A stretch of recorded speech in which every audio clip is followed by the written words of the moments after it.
Hello grade 6 students. Our lesson for today will be Body Control, Sensory and Motor Nervous Messages Part 1.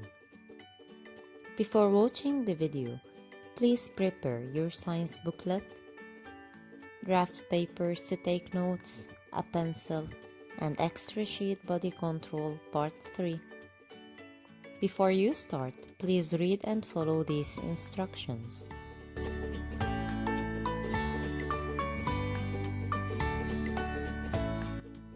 At the end of this video, students will be able to schematize the pathway of the sensory and motor nervous messages.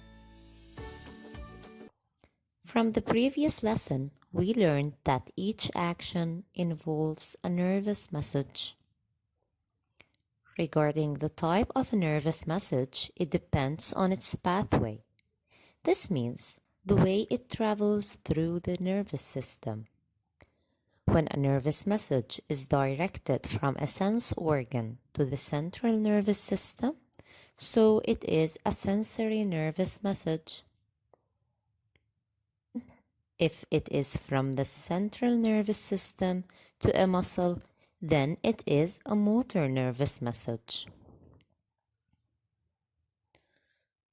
So nervous messages are of two types: a sensory nervous message, which is transmitted from a sense organ to the central nervous system, and a motor nervous message, which is transmitted from the central nervous system to a muscle.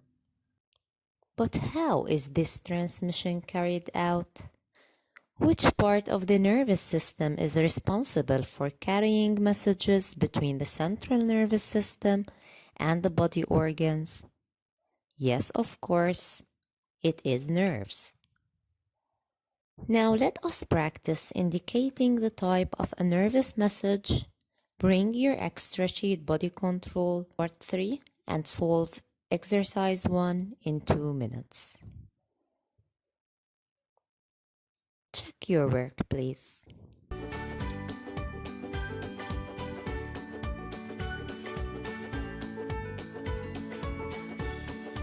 In our lesson today, we are going to study the pathway of some nervous messages involved in some actions. As we know, each part of the central nervous system is responsible for the control of specific kind of action.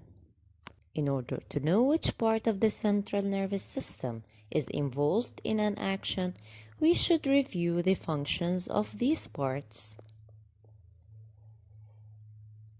The cerebrum, as we discussed before, interprets input from the senses, controls the movement of the skeletal muscles, and it carries out the mental processes like learning, thinking, and remembering. The cerebellum coordinates the muscles' actions. As a result, it maintains the balance of your body. The brainstem controls the body functions that occur automatically, like breathing and heartbeat. Moving to the spinal cord, it controls some reflex actions that we see before. In these cases, the spinal cord receives a nervous message from a sense organ, and it gives an order to the muscles in order to move the endangered organ away. The spinal cord also is a link between the brain and the peripheral nervous system. This means some nervous messages should pass by the spinal cord before reaching the brain or after leaving it. And finally, as we mentioned before, the nerves transmit or carry nervous messages between the central nervous system and body parts. Let us practice some simple examples in the extra sheet.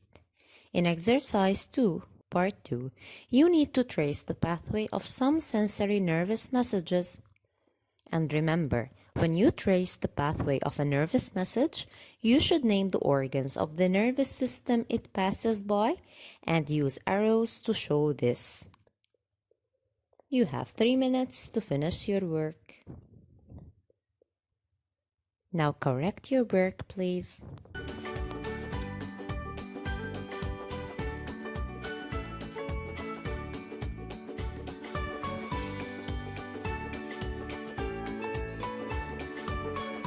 Now solve number 3 in exercise 2 in this extra sheet to practice tracing the pathway of some motor nervous messages. You have 2 minutes to finish this work.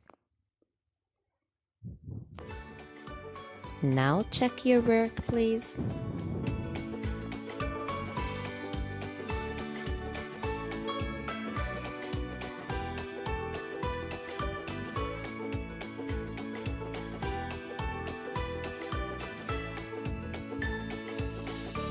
That's it for today. See you in the coming lessons.